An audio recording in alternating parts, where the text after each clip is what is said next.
So go up to Tennessee. They have like quarter comics. We have quarter bins and methamphetamines. If you do some meth, you can look for comics for a long time. Jesus Christ! Oh my God! I'm in such What a did I fucking walk mood, dude. into? This is the show. This is the. So I just want to say thank you very much to all of our viewers. This is obviously our last show, and reminder: this is TVMA, and this is why we have to throw this graphic up pretty often. Not Near Mint is a show designed for audiences over the age of 18. If you're a viewer under the age of 18, please stop watching Not Near Mint. It's not that we don't want you as a fan. It's just that we'll probably get in trouble if you watch us. Yeah. Shall we begin?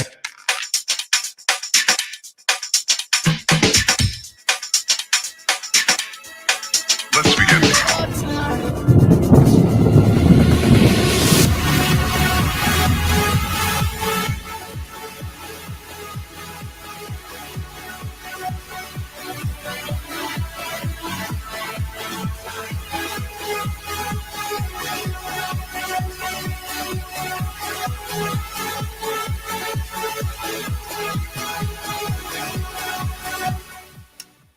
It is Wednesday. Yes, new Comic Book Wednesday. Thank you all for joining us live. It is 10:04 p.m., a couple minutes late, but hey, it's new Comic Book Wednesday, the 74th episode of Not Near Mint. And hey, did y'all hear that Donny Cates has announced that on his podcast that Venom is dead? LOL. Actually, that was directly from the transcript.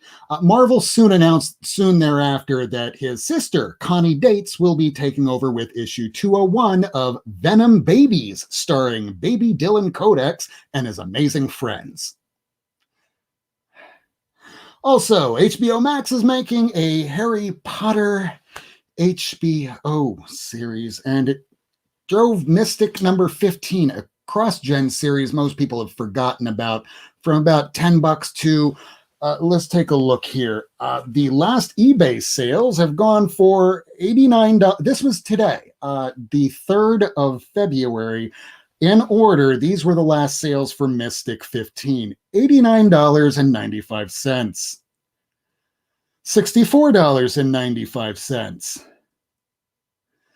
$53.54 with $19.48 with Canadian shipping. And lastly, a $99 sale that was high grade. Okay, so with about the same amount of money, this is what you could do. On the lower end, underneath about 40, 50, you could have gotten this instead. First appearance of Tigra in about maybe a 5 or a 6. For on the upper end, between 60 or 80, you probably could have gotten this instead. First appearance of Brother Voodoo, but you didn't. You got Mystic 15. Or on the higher end, maybe a little over 100 or so, you could have gotten this, the first Amadeus Cho. But instead, you decided to go for Harry Potter. Okay. Well, on that note, let's bring in the rest of the crew, because that has been your moment of reason. And now, let's bring in the Not Near Mint crew, starting with Miracleman. Hey, Rob, how you doing tonight? Hello to the audience. Thank you for joining us this evening. Hello, hello. We also have with us tonight Lady Fantastic. Hey, everybody. I hope you guys are doing well. Very nice to see you all. I hope you're safe and warm and cootie free. Oh well, the cootie part I can't comment on, but I'm warm. Yeah, probably because of the huge load of cootie that you carry. It creates so many British thermal units that you're basically a furnace. Did you say British? Thermal units. Thermal units. Oh, Jesus Christ. I don't even know what the fuck that means. Heat. It means heat. Is that like a Scoville rating, but for like the air? And for energy, Nug. Oh, okay. You're the scientist. I'm the nerd. I know. Sometimes. usually all day, but we're not scientists, so we just have to kind of stream along until you come along to actually answer those questions that are so hard-hitting because we don't have the answers for it. Bro, I've been culturing virus. Not like culturing, but like doing viral assays. But it's been really fun and interesting, and I'm a fucking maven at it now. Not that it matters, but if you ever want to know how to grow, propagate, and concentrate virus, then titer it, talk to me. All right then. Shut up. Shut up. Oh, this is a printing error because see if these little racket thing. Come on, man, just as obscure. That's fair. That's very fair. That's very fair. We're all about the minutia here, and there's very few people who know as much trivia or who are as trivial as I am. Yeah. On that note, let's bring in Ace. Hi. There they are. Hey, Where's hey, Ace. Nog? Where's the chunkalunk? Chawani. She's laying down because her stomach hurts. Oh, bless. Well, don't get her upset. We don't want her ralphing. Yeah. This one's Snoop. This Miss Kitty right here. Kitty. Yeah. She's a little turd. Anyways. Sorry, she just nudged against the computer and launched it. That's her. Get down. This is why we love our pets, because if you're on YouTube and you collect comics, there's pretty much only two prerequisites. One, you collect comics, and two, you probably have a pet of some kind. I don't have friends. I have a cat. That's my friend. She's my friend. My friend. She made me crazy. We got friends. We're doing a show with them right now. Yeah, You have a maybe she's friend? my baby. She's my baby. Well, we have a friend that's waiting to join us. Do you think we should let him in now? Yes. Now. We've been way rude. All right. Please welcome everybody, Doug Wood. Hello. Hey, Doug. Welcome to the broadcast. We're so glad to have you on today. We're sorry we kept you waiting for those 7 minutes and 30 seconds as we just sort of, whatever that was. I enjoyed it. Oh, good.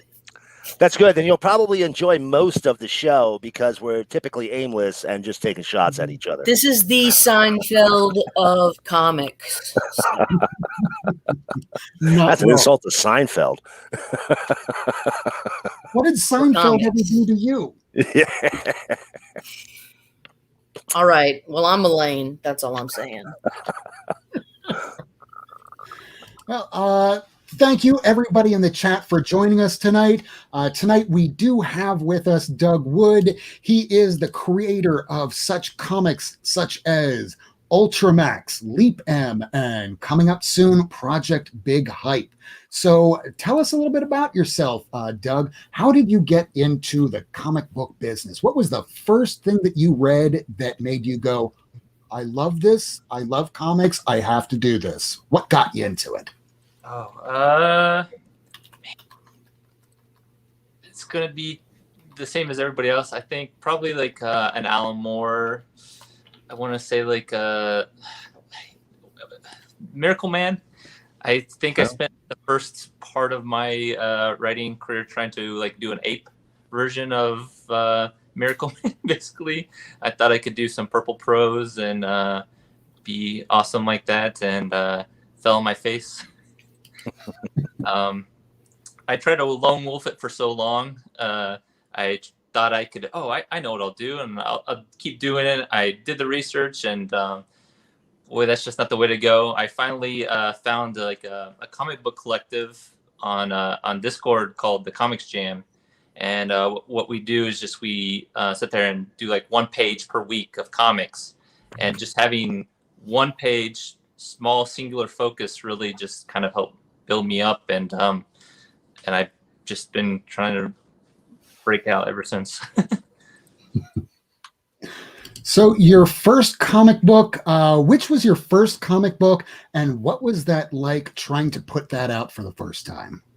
So my first comic book was Leap M. I ended up getting it through Action Labs. What happened was, though, a little little bit before that, I had artist Robert Carey. He's done stuff like James Bond and Red Sonja and just so many cool, awesome comic books. And at the time, we were trying to pitch it around, and it just didn't go well. My health got in the way, and so we shelved it. And when I tried to come back, he was so busy when I got accepted through Action Labs that I had to go and ask other people to see if somebody else would draw it. And I looked into finding Matt Battaliaga, and we put together the book, and it was stressful because it was last year, so COVID down and trying to navigate. Hey, is this thing still going? Are we going to do this or not? And it still was a pretty good experience. I still love that comic and hope people can check it out. The premise is in the future they made a machine that will push you to your age to your sentencing date. So say you're 20 years old and you commit a crime and have to go to prison. You skip prison, you get put in the machine, and your sentencing date, you age up to like 40 or whatever, and you're released back on the street. And this guy, he is framed for murder, and so he's trying to get back his life that he never even really wanted. And so it's kind of a cool sci-fi revenge tale that I given. What was the title of that one again, Doug? It's called Leap M. Leap M. Mm-hmm. And Ace was somebody that just recently read some of those projects there. So from what you have read, Ace, what was your input from that? Well, I really like Ultramax a whole lot. Thank you. And I don't have any input right now because Garnet keeps biting me. But I did want to ask, do you plan on doing an issue for Leap M where it shows what happened to Trix in between? I hope so, but I'm not sure how Action Lab is. We've been trying to communicate back and forth and see if something can keep going.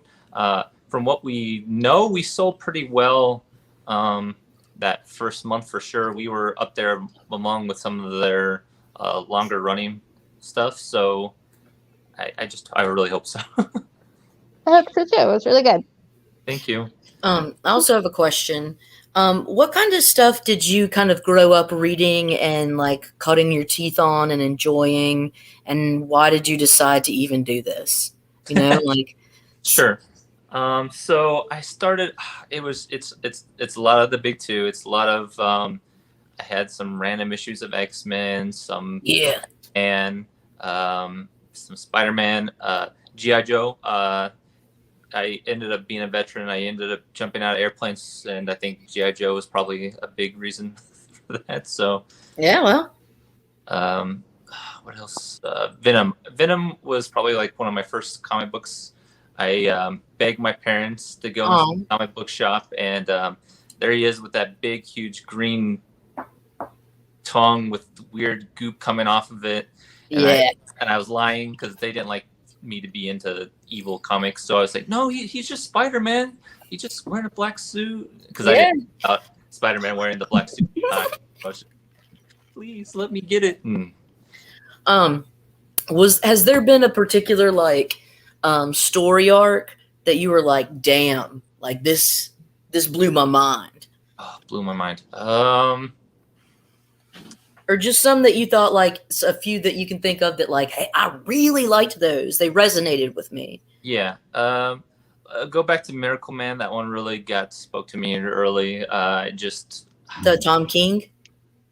No, the Man, you're killing me, Lady Fantastic. Miracleman? Oh shit. Miracle. Sorry, Mr. Miracle. Mr. Miracle. Fuck, I always interchange the two. Yes, Alan Moore, Mr. Miracle, got it. I have been doing a show with you for like 14 goddamn months. And I still interchange them. And I'm a huge collector of Mr. Miracle, and I will still interchange the two because I'm a jerk face. You're not Hey, there. I've read the both of them, and I still kind of interchange them, interpolate them, even though I know the clear difference. What about Joe Case, Mr. Majestic? Is that throw another wrench in your? Mr. Majestic is not something that rings with me. It's a Wildstorm, probably middle 2000s when they first joined. Yeah. During the DC buyout and everything like that. Okay, cool. Yeah, sorry about that. Mr. Miracle, Alan Moore. I have the first 2 issues of those. God! We need to get you to the Golden Arc saga, the part where you bring in Kid Miracleman and he destroys all of London. Because anybody that's read that for the first time, even if you've read the Ultimates and some of the more hardcore stuff, like maybe even Faust, you read Miracleman and you go, "Whoa, this is where comics could have been taken." Yeah, let's not even get started on that. I could do a whole show just ranting about Alan Moore and Miracleman and how the comic industry burned us out of having another 30 or 40 years of him working on the big 2. But let's not even get into it. Speaking of Alan Moore, found a little something by Alan Moore today. Oh, Ooh. well, I imagine we're going to look at it now. Oh, there's one of them. Ooh. Number 1. Number 1. Oh, very nice. Very, very nice. Very nice. Like issue 3 and 9 of that series, you find everywhere. Like they're just Mr. Miracleman would work. It's Miracle Whip. You could probably line bird cages with issue 3 and 9 because I swear to God, I've got 3 or 4 copies of those, and I have none of the rest of the for Vendetta. I know where quite a little stash is at my LSCS. That wasn't much there, So but Mint diving or eBay or I can't. eBay's cheating, bro. Like I gotta get my hands dirty. I gotta have a sore back. Yeah. You know what I mean? Like I gotta. he's like a nomad. He's like one of those hunter gatherers. Like Yes. There's a look clear it out, difference. catch the scent of the trail.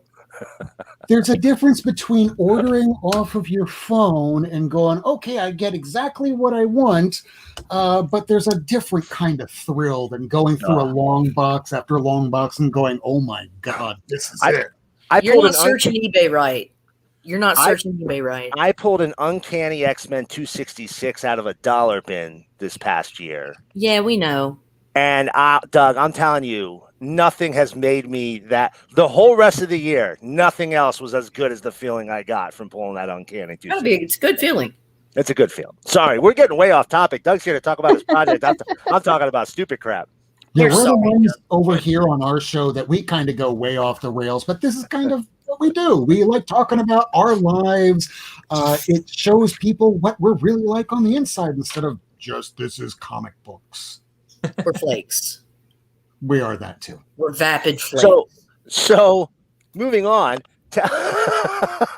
So, how many, I asked you this before the show, with your new project here, Project Big Hype, how many collaborators do you have? Okay, so I've lost count a little bit, but we're up in the 72 plus people range. We have around 12 editors plus me that were helping me wrangle this crazy thing. There's 24 stories, so on an average, like 2 to 3 people making the comic, writer, of artist, the letterer. So it's really wieldy, and I just really thank everybody that were willing to come on and help me wrangle this into being. That's great. That sounds fantastic. Was there any one collaborator that, not to say anything bad about the other 71-ish, but was there any one person that you went, "Oh my God, I can't believe they're working with me"? Yeah, it was a crazy thing. Before I even had the real project made, I was joking around, tweeting, going, "Oh, I got the biggest thing in comics. So you guys want to know the secret?" And people really bought on that. And so I had a couple of the big name creators say, "Hey," come to my DMs and say, "Hey, what is this? What are you doing?" And like wanting to know what it was. And "Hey, you want to do this thing?"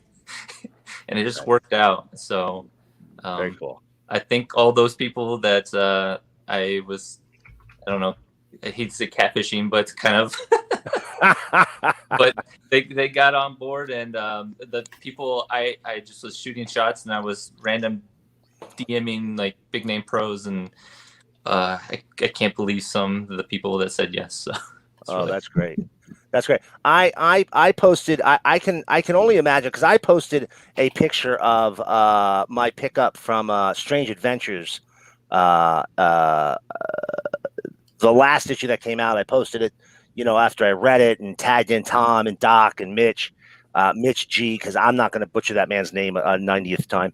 And for one time, Doc Shaner and Tom King had like a going bet on how, like, if anybody can say, or Doc, maybe it was Doc. He said, if anybody can pronounce Mitch's last name the right way, I'll give you a free sketch, because nobody ever gets that man's last name right. But I tagged him in, and Tom King replied, and I said, I'm really loving this book. I'll be reading this all the way to the end. This is a great mystery story. And Tom replied with nerd, and I've never felt happier on Twitter. I think that might have been. So I totally understand where you're coming from. I'm trying to find these. I got a couple of pictures here from the book that you had posted.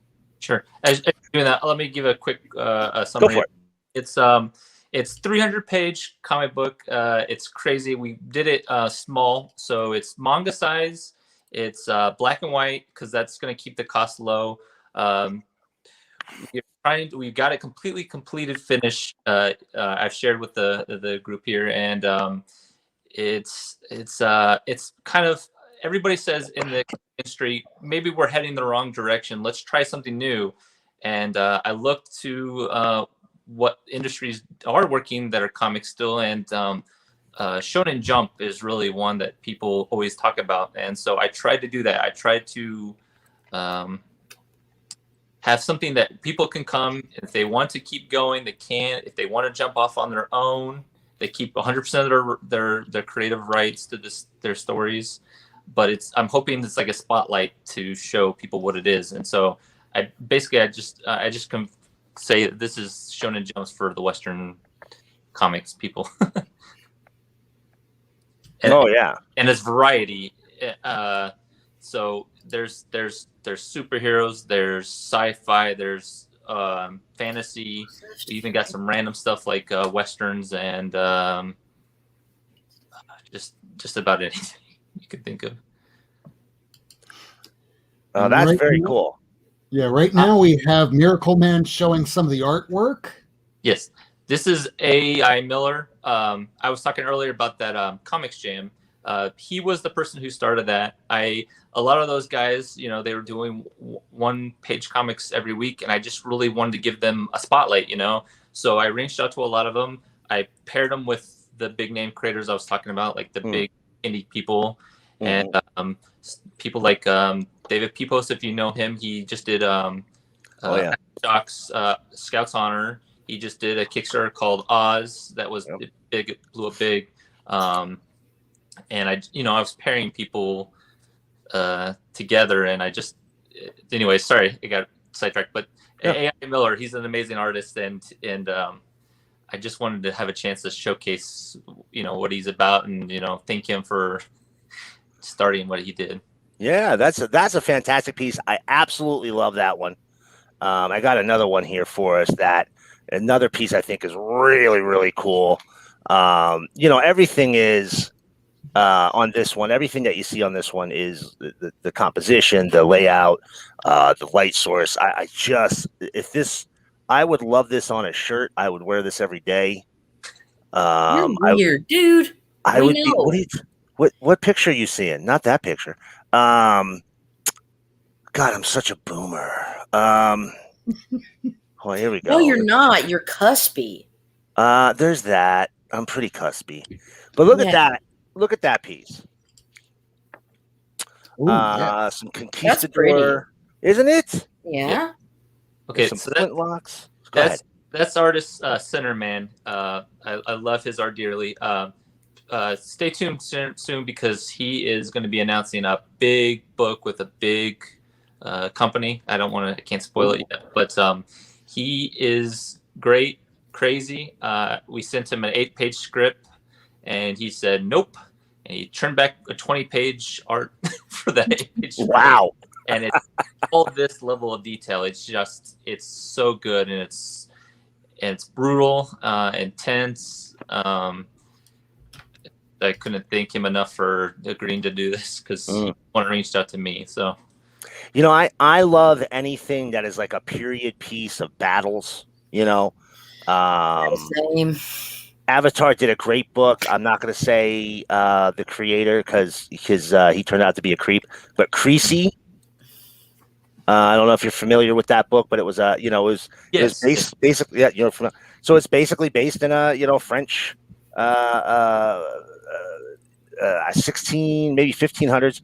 It's just a battle book. It's just a whole bunch of chainmail soldiers basically marching in a storm. I mean, bro, that's what 300 was. Yeah, I mean, I like 300, but Frank went really freaking crazy, man. Like Frank really went off the deep end. You know what it was based off of, right?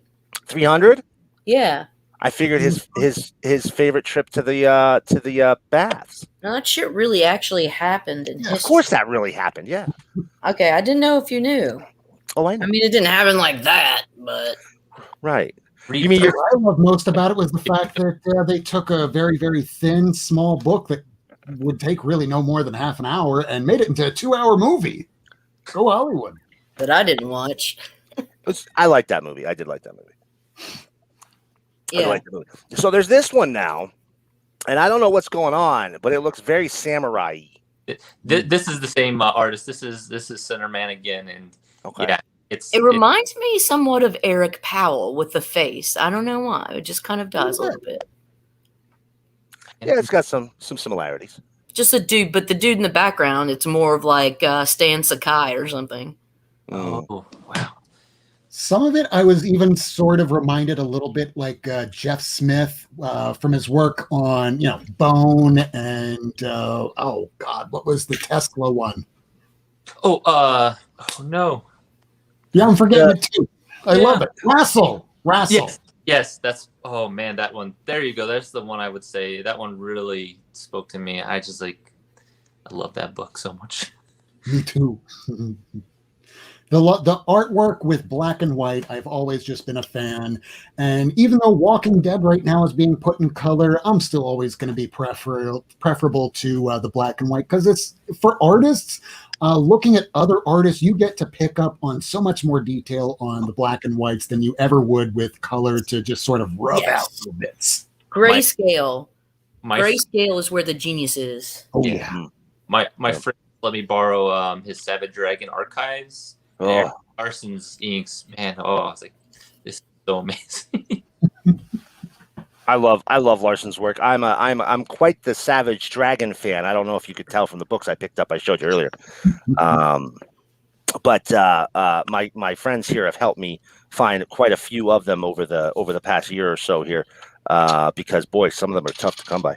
Oh, I didn't know that. I love Savage Dragon. I love the original Image 6 too. That's really my bread and butter for comics. Right on. Yeah, if you look at Savage Dragon up until like issue 70-ish, real easy to come by. There's a couple here and there that are tough. But the first 25, I mean, they're everywhere. Like water. Yeah. Right. After that, they start getting a little bit tougher. But once you go from 75 to about 225, forget about it. You could even say all the way up until 250. Pretty close. Maybe 240, because people started picking up at around 245 that they're like, oh, we're about to hit a milestone here. Just like with Spawn when they hit 300. Mm-hmm. All right, Alan Moore, Miracleman. Here's the ones that I've got for the Savage Dragon. Ooh. I do have the 54. I mean, but nice. it is a special one. I don't know if you. I won't lie. That cover's making me feel special. Yeah. Well, it should. Yeah, it should. It was a beautiful cover. And then this was the 148 free comic book day. Oh yeah, that's a great one. I love that one. Then there's one that I don't think you had. No, I do not have that. So Very nice. That's Superman. actually again one that's harder to find than you would expect. Well, Makes you no know sense. what? Not in my world, brother.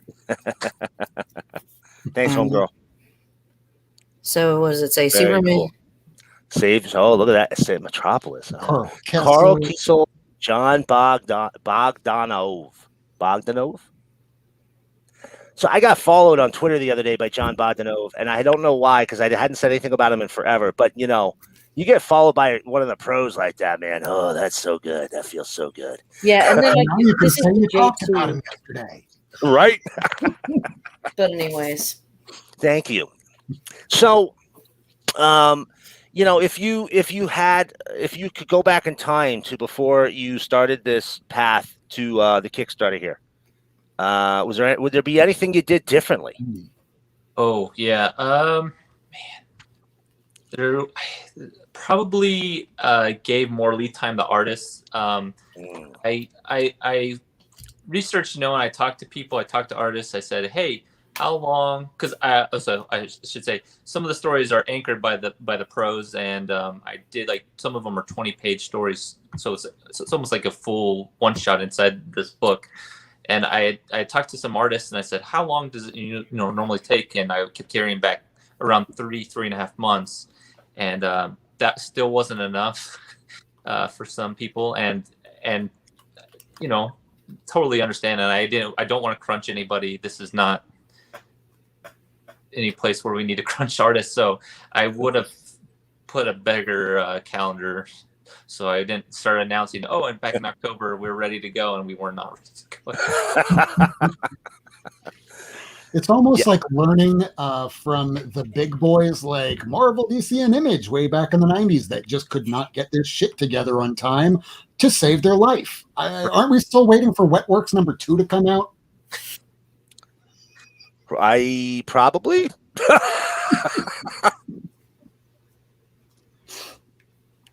So so I gotta ask you something. You're one of the second or third people we've had on here who've done something through Action Lab, and you know, I haven't up until I ran into Spencer and Locke. I didn't do a whole lot of Action Lab. I really did. But since I read David Spencer and Locke book there, I haven't read volume 2 yet. But since I read that first volume, I'll tell you what, if I see an Action Lab book, particularly if it's in the Danger Zone line, I'm grabbing it. I've yet to find something I hated. What was it like working? If you don't mind talking about it, what was it like working with them? Was that if it was a first time experience? How was that experience? Okay, so of course mine's going to be atypical because it was the COVID shutdown. It was Right. a little bit harder. Like I said, if things shut down, we weren't sure if we needed to keep going, when to push, when the book was going to come out. So I can't say, hey, this is the normal thing with Action Lab, but Right. the book came out. We were able to get a lot of people on board, so that I was really happy with that. And that's all. Good. Good. They if you guys any of you out there have never tried out any of the Action Lab books, they've got some just the craziest stuff I've ever seen. A lot of vampire and zombie stuff. If you like boobies, you can get boobies. You know, There's Miranda and Maelstrom that I've been picking up that I've been giving over to Rufo and his daughters, and they love that stuff. There's stuff for all kinds of ages from Action Right. Lab. Yeah. Oh yeah. I got started with Jeremy Whitley's Princess List. That was really Oh, stuff out of the Action Lab. So very cool. Very cool. I found that Baby Badass. I don't know if you ever read that one. I just saw that posted. Oh, So I haven't got to read it. that's a weird one. I'm gonna tell you right now. That's a weird. I dug it, but it is a weird book, man. I do occasionally enjoy a weird comic, and boy, It's satisfying dynamic. Occasionally, I'm not well known for that, but occasionally I like a weird comic. Overwhelmingly. Bizarre world over here. More often than not. That's accuracy. We're all about the facts here. So, Mr. Wood, I don't know if you can hang around with us a little bit longer. I know you still have a lot to work on still for the rest of the night because you're always busy being an artist and writer. So is there anything that's coming up for you in the near future? Anything that you're planning on, whether it's conventions or any books that might be coming out or any appearances you might be making? Or perhaps you could tell people where they could find you on the social medias. Sure. So my big push right now is this project Big Hype. It's coming to Kickstarter February 17th. Just only a couple more weeks away. We're got a very small goal. We're hoping we can make it. The book's complete, like I said. I just want to send it to printer and get it out to people's hands. Anything past the goal, I'm going to give every penny away to the creators of the book. I don't keep any of it. Please come make me pay them money. And like I said, it's 300 pages. There's 24 stories. There's so much range. There's so many different styles. I think somebody can find their favorite. I don't own any of it, so eventually these stories could go on and become, the next big thing. So get in on the ground floor and see what's the future of comics, maybe. If people want to order this, where would they be able to find this? This is going to be starting in Kickstarter. Kickstarter Project Big Hype. That's the URL. All right, so look for that on Kickstarter. And where can people find you on the social medias? I am Doug A. Wood 1 on Twitter, and Instagram. I'm Doug.A.Wood. All right. And we thank you so very much for coming. I don't know if you have a couple extra minutes, but did you pick up anything at the comic book shop today? Yes, I have not got to read them yet, but I picked up Dead Case by Matt Kent and sweet. Tyler. You got it. Nice. I thought it looked really cool, and I'm a big fan of both creators. And then I'm a week late, but I got We Only Find Them When They're Dead, number 5. Nice. That series is crazy, man. Yes. You're going to like that. I'm looking forward to book 2 now. Oh, now you. Yeah. Just be glad you didn't pick up the spoiler cover because I looked at it and went, oh, this is a spoiler. I don't understand until I read it and went, I wish I didn't get that cover. Oh, man. Why would they do that? Yeah. It was like a Daredevil issue 182 sort of situation. It's, oh, hey, look, the cover telling me exactly what happened at the last page of the last issue. I'm so very envious of Miracleman. He showed off those dragons before. And the reprints. One of those. I seriously, I went to 2 different comic shops today. And my shop didn't even order them for the shelf. He ordered them for me specifically. What was that? What did he order? Well, when I show my books, I'll show you. Meow, meow, meow. Yeah, yeah, yeah. Doug, are you done showing your books? Yes. Do you want to hang out while we show ours, buddy? I wish I could. All right. No. No worries. No worries. If you got to run, you got to run, brother. Finish this. Please come back and see us again. Yes. We'd love to have you back anytime you want to chit chat, hang out, talk about a project. Thank you so much for having me, and thank you for making it so easy. It's hard for me, but I appreciate you. Not a problem, brother. Folks, sorry. You did a great job, man. There's nothing. Don't be apologetic. You're awesome. Yeah, you have never a reason to I apologize or thank us. We thank you for coming here. We thank you for entertaining us while we're in the middle of the goddamn apocalypse right now. Right. And for you being a creator, working your ass off, whether it's for a couple pennies or nothing at all, it's all because we love comic books and we thank you. Yeah. For that, we salute you. Absolutely. Absolutely. We're a group of fanboys, girls, and theys, and we're people who make comics are quite frankly the gods to us. So don't even sweat. Absolutely. Thanks so much, man. You always All right. we got your back. Thank you so much. Doug Wood, everybody. Thank you. Have a great night. Take care, buddy. Be safe, Bye. man. Bye. Bye. And that was Doug Wood, everybody. So, does everybody have some stuff that they want to show today? Yes. Yeah. Yeah. I hope so. So, what y'all pick up this week? Let's make Miracleman go first. Absolutely. You son of a gun. All right, I got a couple things. You're so excited every time, you little nugget. Yeah, I'm really excited. I love showing off comics. First off, I'm going to show off one of the best comics on the shelves today. If you like superhero comics, you should be reading Wrong Earth. I didn't see it out. I need to look for it. Listen, I'm going to say something right now. I'm very much going to be trying to get some of the fantastic talent of Ahoy Comics on the show in the future. I have a pretty good relationship with a whole bunch of them, so you might be seeing somebody from them coming up soon. But I will tell you something, and I'm going to tell them when I talk to them, they got to do a better job promoting their books.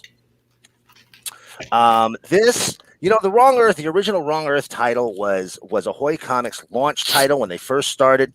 And Jamal Eagle, Tom Payer, you're talking about an artist in the prime.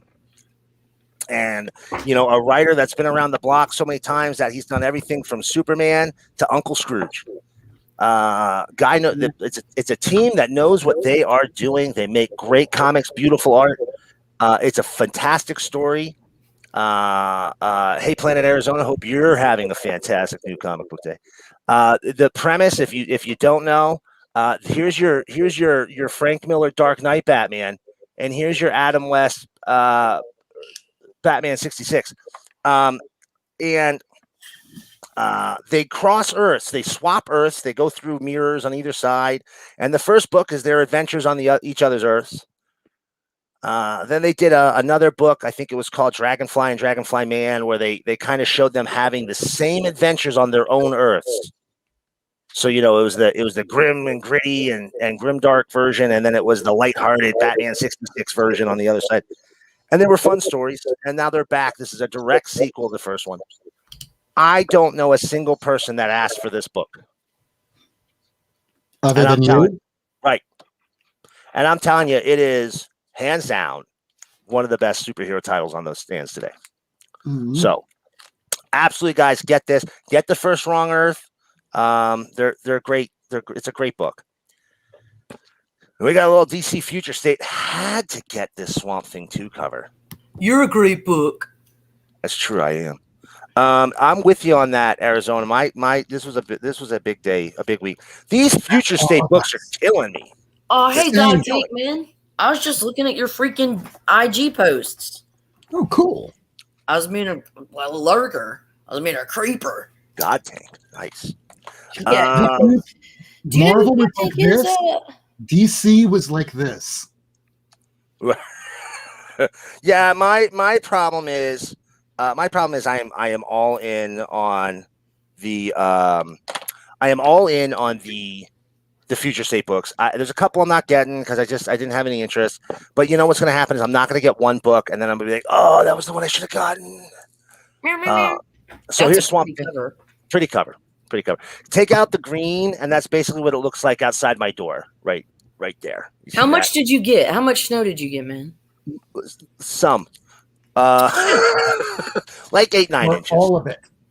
Yeah, it was not all the snow. It wasn't all the snow. You got all the snow. It was close. Here is issue 2 of Superman of Metropolis #2 here. Look at this cover, y'all. Thank you, by the way, for letting me know that existed today. It's gorgeous. But it kind of looks like the one in the back is getting ready to Well, yeah, he's New 52 Superman. He was kind of a dick. I mean, yeah. And then you have Golden Age. And then I'm pretty sure that's post-crisis, pre-Flashpoint on the left side of the cover there. The only thing I wish is that it wasn't so dark. Is this like Gorgeous. kind of like a Spider-Man multiverse where all these different iterations of Supermans are coming to? I haven't read it yet, but from what I understand, I think it's just a cover showing. Here's Future State is going to be stories that exist all throughout the DC multiverse, guaranteed.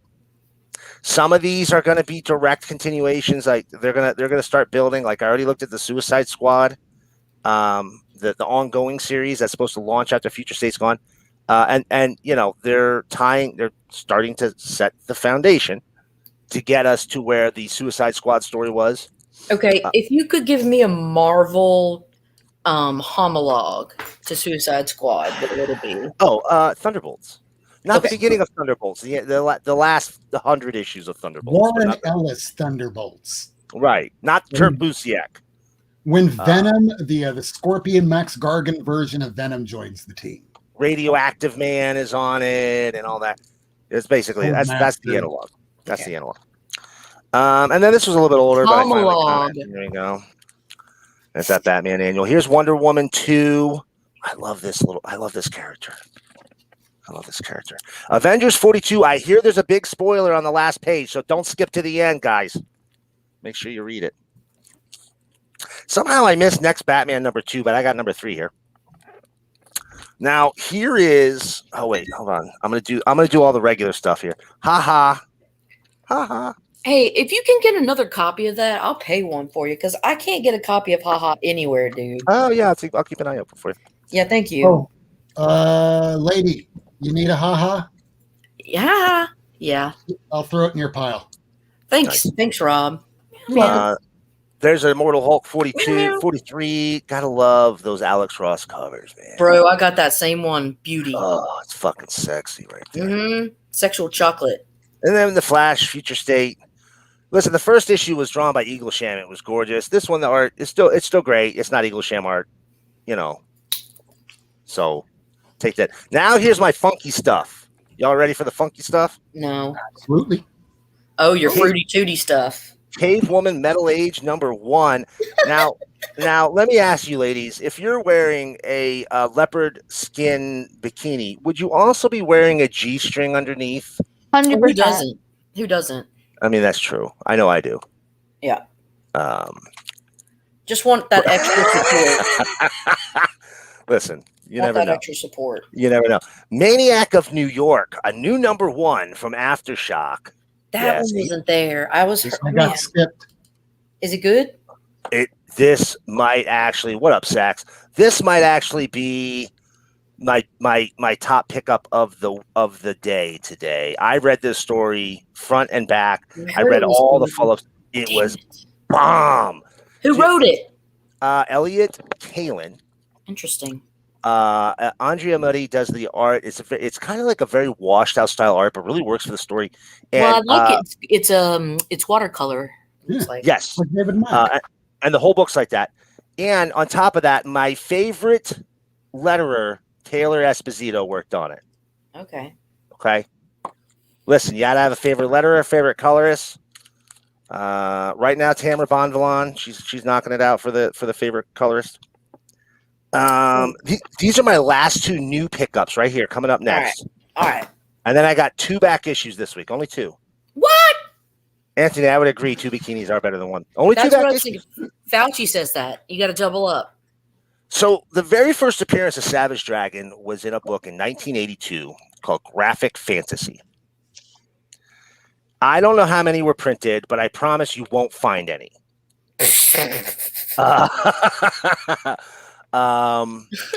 Here we have the reprint that Image put out today. There's only I saw that out 300 today. 2 different ones. Yeah.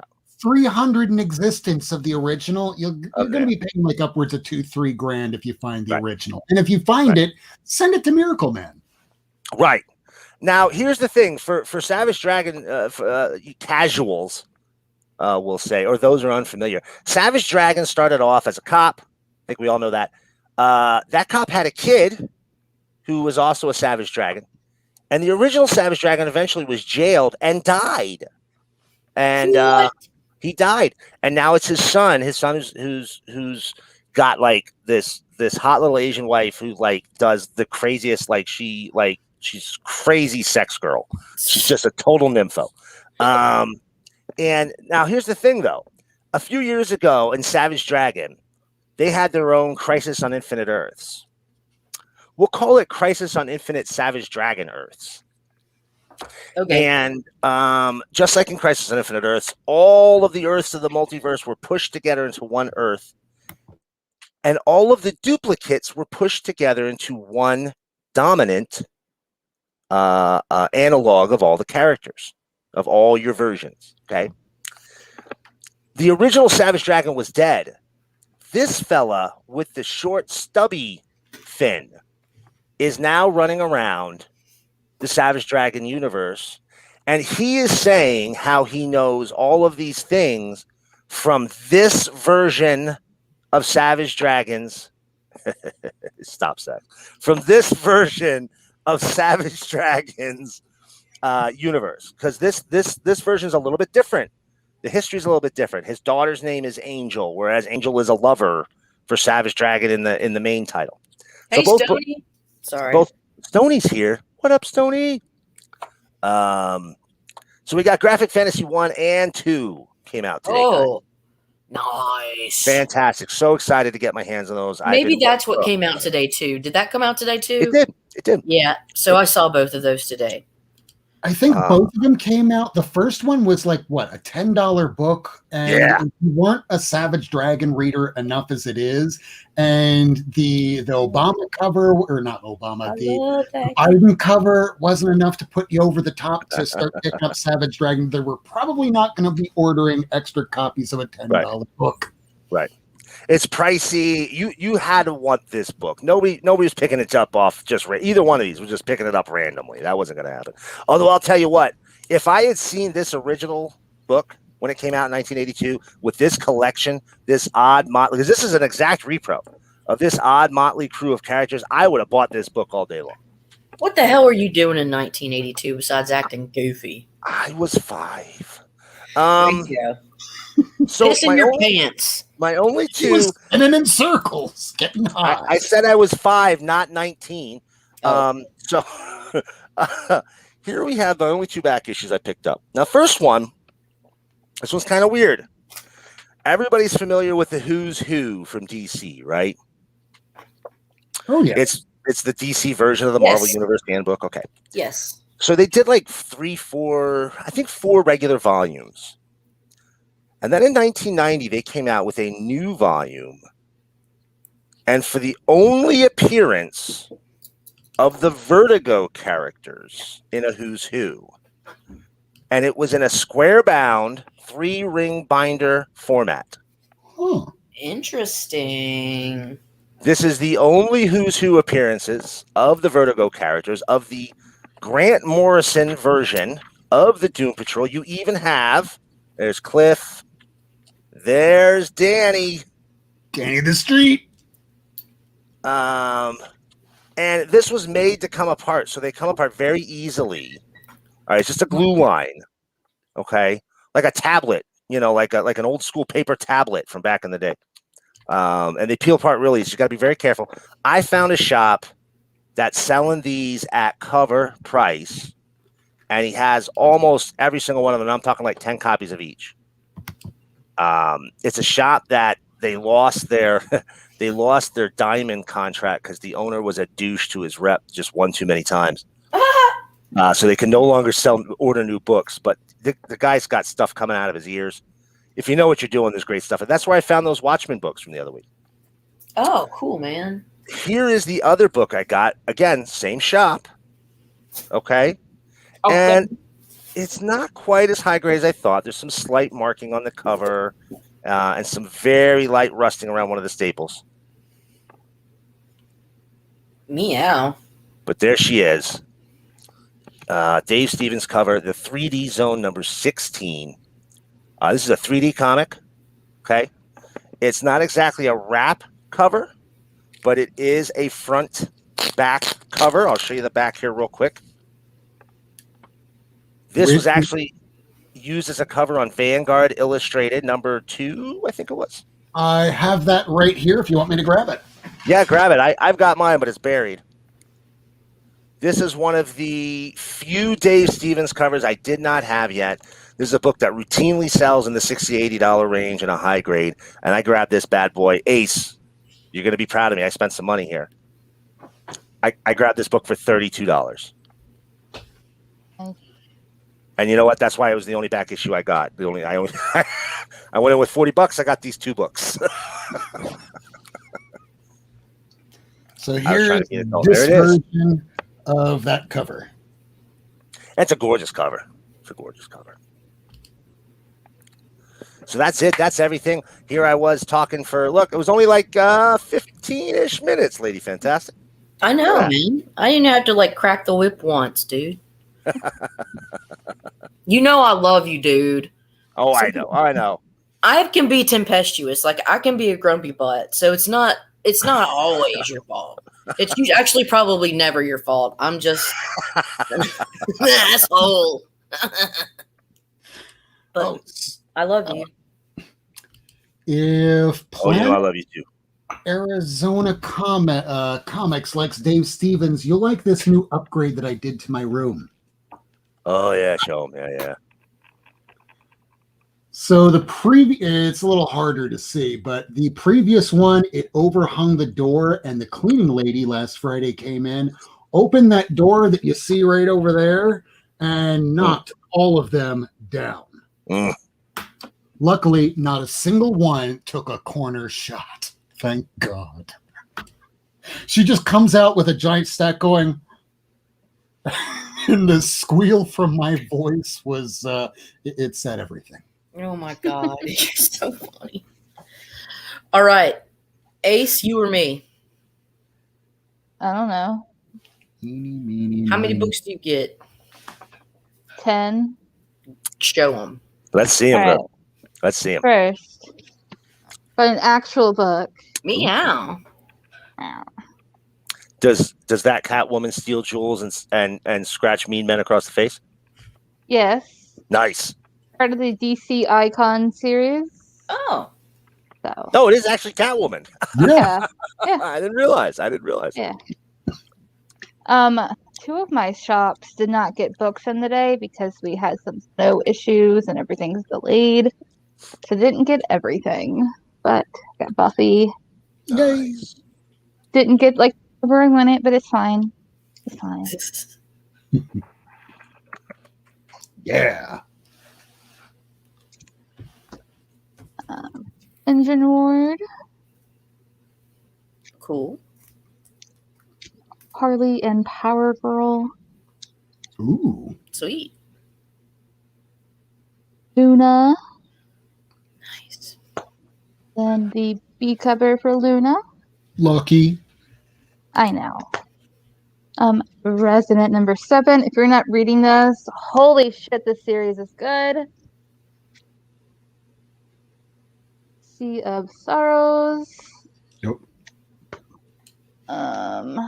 Unsacred. I like the cover. It's really pretty. Then Wonder Woman. Very cool. That's all I got today. Sweet. Which is a light day for you when it comes to those independent books. Yes. I only picked up a few new books from the LCS. And then I went to Half Price Books and I got a bunch because I won a $100 gift card. Anyways, today I picked up the Immortal Hulk 43, just the newest one. Miracleman showed that earlier.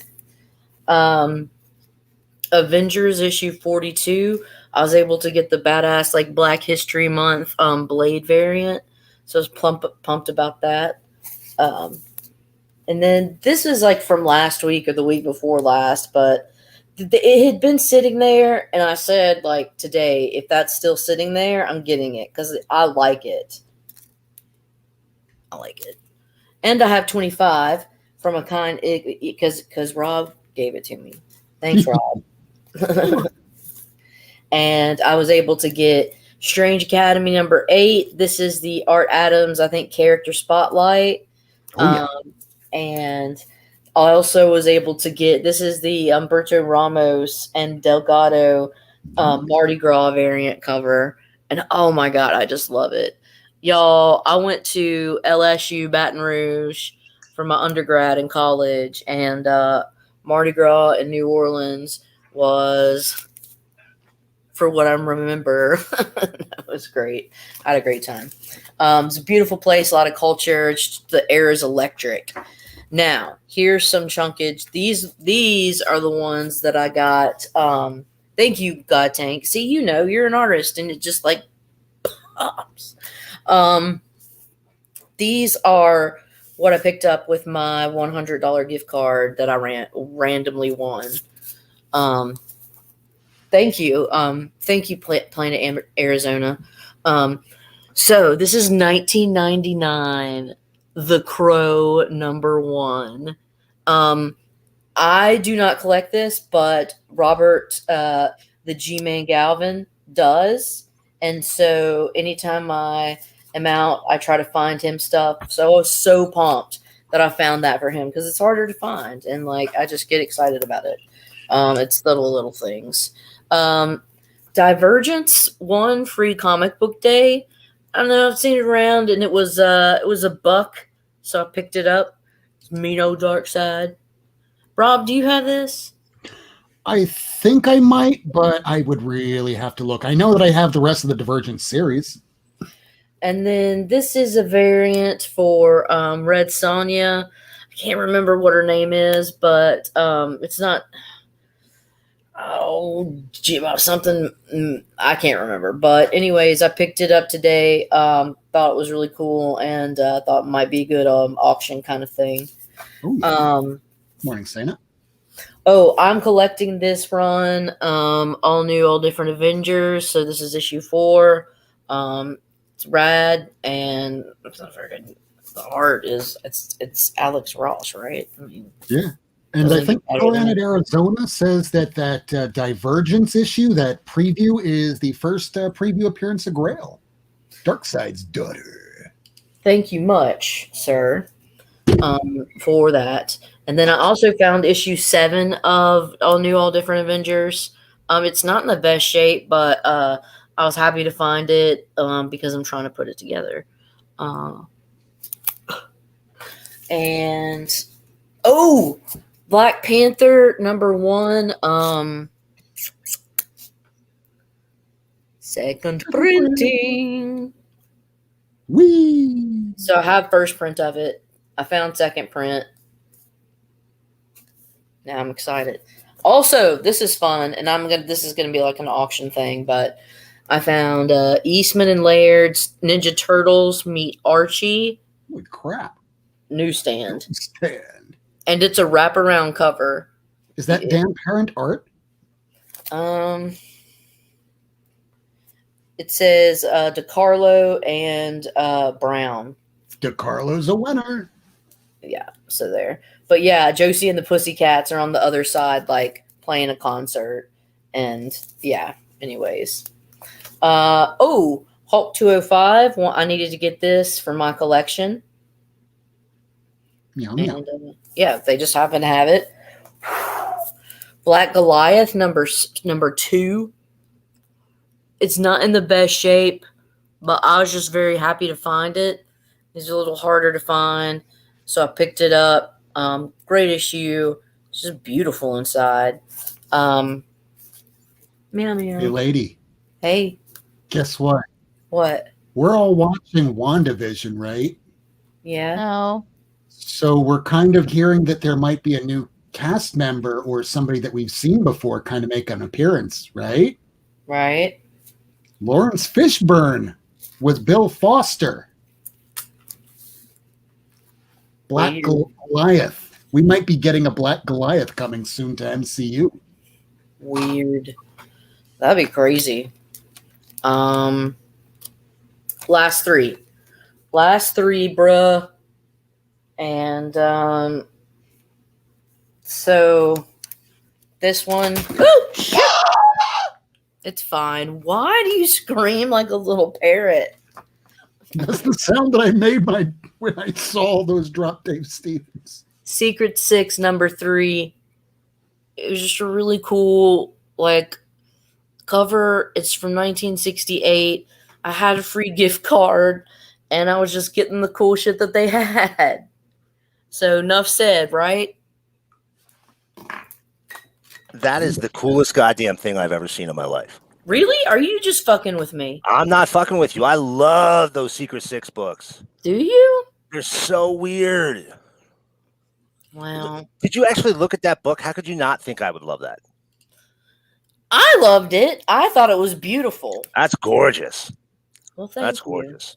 I would put that on the wall. That'd be a wall on book. your wall in a minute. Ooh. It looks like what? Neil Adams, maybe? That one, Secret 6? Skowski? I have to look it up. Now, V for Vendetta, number 1 of 10. So cool. First print. Bitches. First USA print. It was printed in Britain, issues 1 through 4, under a different pressing name, but yeah. So, love it. So I'm really rubbing it in. And then finally, it's probably one of my favorites. Not in the best shape, but House of Secrets, issue 90. Well, the back corner says VF, doesn't it? No. Well, That's from something else. That's I don't know if that's. I don't know if that'd be an honest grading there, sir. no. I just use boards from other things. So, anyways, Nice. thanks, Stony. Obviously, I just assume he's talking about me, but Absolutely. he is. He is. Okay, so that's all I have for my covers tonight. But yeah, it was really cool. Because now I also randomly got Black Lightning number 2 the other day. And then I found Black Goliath at a number 2 at a completely different place. So it's like I'm finding all these cool, like, staple African American characters from like the early like 70s during fucking Black History Month, and it makes me like happy and shit. That's badass. That's yeah, fucking hey, dude. That's Just makes me badass. Anyways, also shit, fuck man, also Wakanda forever, dude. Fuck yeah. I have a lot of Black Panthers and a lot of like jungle actions. I love jungle action, and I love those old Black Panthers, man. Anyways, I digress. Did you finish out the entire run from Black Panther on Jungle Action? No, I still need like 4 issues, and then I'll have the whole jungle action run with a Black Panther in it. So tell everybody right now at the 1 minute and 8 minute mark, what issues are you missing? Man, you're putting her on the spot. 12, 13, 17, and then those 12, 13, 17 are the only ones that I can remember right now. Making a note. Yeah, but you know, I can get mine. I'm a grown ass female. I'll get what I want when I want. Just in case if I run across it. Villainous 5 out February 24th. That Lawrence Fishburne Black Goliath reference was super nerdy, Rob. Double nerd points tonight. Nick Cardy did the Secret 6 cover, I think. That rings. You know what? Yeah, I should have known Sax would know. I should have just asked Sax. Gratuitous Sax. I'm into it. You know who else was into gratuitous Sax? Bill Clinton. Hey, what? I want to point out, I haven't noticed his name before. Bear Island Comics in the chat. Yeah, Bear's cool, man. Bear. Well, I didn't recognize, and I just thought to myself, you know, we had Gail 2 weeks ago, and now we have Bear Island Comics. There might be something to Gail Simone being a bear, because I think when one bear comes around, other bears show up, right? I mean, that's really kind of Like that's a rule, isn't it? Ace, you would know best on that. We have two mama bears right down here. One for Kitty, one for Pepper. Anyway, so is that everything you had, Lady Fantastic? Is that all I had? Yes. All right. Oh, I'm sorry. Y'all want to talk? I could show more shit, but it's not that I got it tonight. Well, I'm just saying, y'all want to get into talking, seeing some Rob comics? Yeah. Let's see No them one worst wants to see comics. any of this because I much like you, I pick up a big fat stack. Well, it's too. the same, Bear. We're confused too, but we love you. I mean, nothing makes sense. My last name is Worst. I live in a constant state of confusion. I just call it Miami, Florida. What is reality but a construct? Reality is what we are given to express from the world around us and interpreted by everybody else telling us what they see. And we just limited by our own biological capacities. Like we can only, dude, we don't even fucking know what reality is. Anyways, thank you, Miracleman. All right, I'm going to show a couple comics. These are the books that I picked up today. Jesus in the house. Sorry. Jesus Romero. Jesus Romero. Hell yeah. Good to see you, my man. What do I think of Agents Wakanda? I think it's badass, and I think what I can show you is boom, boom. I think you should get on it. Oh yeah. I think it's the hog's balls, which in Southern talk is. I like it. Is that Southerner for keen? Yeah, that's It's what keen. Yeah. Peachy. It's neato. Yeah, it's what. Well, yeah, sure. Oh, check out this one. This is the Rise of the Black Panther fried pie variant. That purple, man, it makes my brain little electricity bubbles in my brain. Fried pie? What the hell is that? That's what your mom makes you. Oh, that's a low blow. That's a low blow. I try to get as insulting as I possibly can. So, what's the cat's name? Annoying customer. Hey, reference. You got to be of a certain age to even understand what the hell that means. 1994. Nobody ever mentioned hog's balls. Well, to be fair, I actually got it from a Mississippian, that terminology, which probably there you go. There you go. I figured that was something they sold at the Piggly Wiggly. Probably is. Probably is. Ace, can you have hog balls? No. They're not kosher. Sorry. Not sorry, but it's funny. Ooh. Yeah. The Nice. second print. There was another print that came out today that was a 1 in 25 that's going for about $100. Now that we have 3 different versions of this kind of cover here, it's going to dilute the fact that the first one is special because there's no first appearance. There's nothing special other than it's a black cover, which are notoriously hard to keep in good condition. Otherwise, hey, we got Avengers. And yes, there is something that changes the origin of Thor in that book. This is the Timeless. Oh, you little turd nugget. Why did he not do it with Ant-Man on the tip of the arrow? What issue I is was it? looking for it.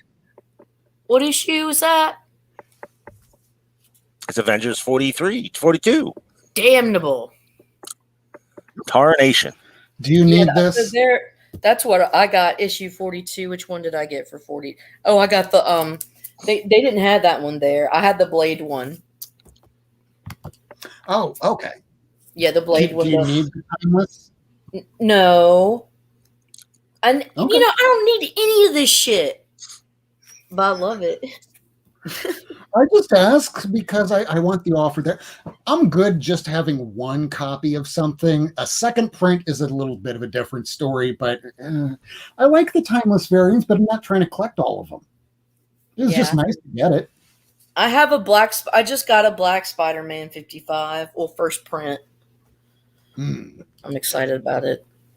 I'm glad that you were able to get that one there because I think $20 is a little much right now. But hey, who am I to tell people what to use their money on other than please don't pay $80 or $100 for Mystic fucking 15.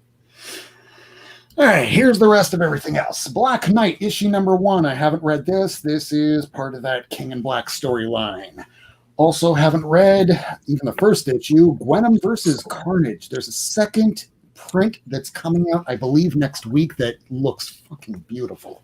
Almost looks like that En-Hyuk Lee ratio variant that came out. Here is Immortal Hulk 43. This was a pretty kick-ass book. It's still kind of like a bridge. It's mostly Gray Hulk, not as Gray Hulk. So see that later. Here is the variant of that one there. Did you get the 42 variant? Yes. I did too. Now, this is something that I am so glad I finally picked up today because this came in the mail. This came in an envelope. And by that, I mean a manila envelope with one piece of backboard and a little square taped over the back. Well, that's one way to send the very final issue of Moon Knight that I needed to complete the run. 17? Oof. 23. Such a cool cover. Some of those Moon Knight covers were like, they were kind of standard superhero fare, but some of them you look at, you're like, nobody did nothing like that back then. No, Sinklets came around at the right time to experiment. So first appearance of Shuri God Tank is in Black Panther. It's the it's issue 2. I have it. It's issue 2 of Black Marvel Panther. Knights run. Lady Fantastic also has it. Yeah, the first appearance of her in costume on the cover is issue number 1. All right, here we go. Let's do it. Here we go. Lady F. Twinning. This is the first appearance of Shuri. Twinning. And There it winning. I do not have it. Otherwise, we'd be tripleting. So, But yeah, that would be the first Shuri. And yes, that is now a wall book for me. At one point, this was just another book that would be in my box. But hey, thank you, Marvel Cinematic Universe, for making my comic books work. God. Now, if only they could make that go up. And speaking of which, I'm not sure if this is an ongoing or just a one-shot. The very last page just has a question mark at the end, but I don't know. The last storyline that was 5 issues was pretty fun. It introduced Hammer and the brother or sister of Shang-Chi. Here's that Strange Academy number 8. That was a fun story, but it does kind of show that... Hey, real quick, Rob. I don't want to break in on you, but I just wanted to Can I remind. say something about this though? Rob Chili's, you're a fucking little needle dick motherfucker. Fuck you, you stupid bastard. I fucking hate you and hope your whole fucking family burns to the fucking ground. Those are some strong feelings, but I just want to remind everybody of the rules of the show. Rule number 1: don't die. Except Rob Chili's. Rule number 2: don't be a dick. Which I'm gonna be honest with everybody. Rule number 2 is, in my mind, is rule number 1. Because if you're gonna be a dick, we'll just boot you the fuck out of the chat. I don't want to see your bullshit. I don't want to. Nobody's here. Nobody cares. Yeah, have a good time it's to talk already comics. gotten reported. It's already gotten reported. All right. So I don't have time for if 12-year-old. you take your mic dick energy and go somewhere the fuck else where people give a shit. Little dick energy. Yeah. All right. Right. Back to Sorry about Mr. that. Worst. No worries. Back to Mr. Worst and some badass comics. Sorry, everybody. I didn't realize that we had an annoying troll in here. They popped in first. They just popped in. Little butt nugget. Yeah. Again, this is how you deal with people that are trolls on the internet that can't actually hurt you. Instead of raging against them, Nah, I know this person in real life, and they're like trash. I see it now. Well, at least we all know they're gonna go and savage that micro put of theirs. So no worries. Savage it until it pulls off, buddy. Yeah, sorry, I reported it. Yeah, sorry. Hey, here's the next book, Valkyrie. Why should we be picking this up? Because this is a Sentry-focused issue, but it is also Jason Aaron. And if you're reading the Avengers, everything is building upon his freaking Thor run. I really wanted to get that too. I saw Sentry on the cover, and I was like, man, I should get that book. I had it, haven't but I read it. didn't have enough money. I have to go back this weekend. All right, so let's see here. Next up, we got Venom. This was a emotional kind of issue. It picks up right where the King in Black 3 left off, where it's Dylan just going, I need to hit something. They don't really show what happens after that, but it's very emotional, and we do know that Venom's dead. Sorry. I mean, he's not dead, but he's dead. Hellions number 9. I haven't read it yet. That's a cool cover. That's what are they called? Infinity cover. Yes. It's an infinity cover. Because it just keeps going and going and going and going. Yes. So next up is a King in Black X-Men book, Marauders. Like that. Yeah, regular cover was good, but it had Kitty Pryde. And Lockheed, and they're both like, fuck you, nasty thing. Kitty Pryde has become such a badass character. I always thought she was a badass, but yeah, I mean, the writing, she was much more badass now. Yes. Oh, yeah, without a doubt. You know, remember that Weezer song? I like Kitty Pryde and Nightcrawler too. Yes, I do. It's called In the Garage. It's from the Green Album. Not the Green Album, the Blue Album, In the Garage. Never mind. Yeah, I have definitely got to listen to that because that's not a familiar song. In the garage, I feel free. No, no, no, no, no. Lady, I don't know what the hell you're singing. Well, they reference Kitty Pryde and Nightcrawler. And yes, Stony, it is Kate now. Thank you. I shouldn't Thank you, be Bear called Island. Katie. Yes, The Garage is a classic. I am a music. I literally like as extensive of my knowledge is in comics, my knowledge of music is the exact opposite. I know the Pearl Jam catalog. I know Nirvana. I know grunge music, and then just rock music sort of died in Miami, and then it just became nothing but trance music and techno. What that Far Sector? That's the second print, right? That you got right there. So that's the first print. That is the last Young Animals title on the market. Everything else is finished or ended or canceled or whatever. It's the last one, and once that one's done, I think the Young Animal imprint is finito. It's gone. They might bring back the books, but it's not going to be Young Animal imprint. It's kind of like Vertigo. Vertigo went the way of the dodo. Now it's just mature readers. This is one of the second prints. They all look like these ratio variants, which is why I picked them up. It's cool. And I'm not sure if there was a Teen Titans one that came out today. Oh, God, that's who it was. Okay, yeah, I just saw the private chat. Holy shit. Sorry about that. Oh, my God. Damn. All right, so here is Future State, Next Batman. This is issue number 2, second print. This is the one that had that Tim Fox that was supposed to be on the cover, and they call him Jace.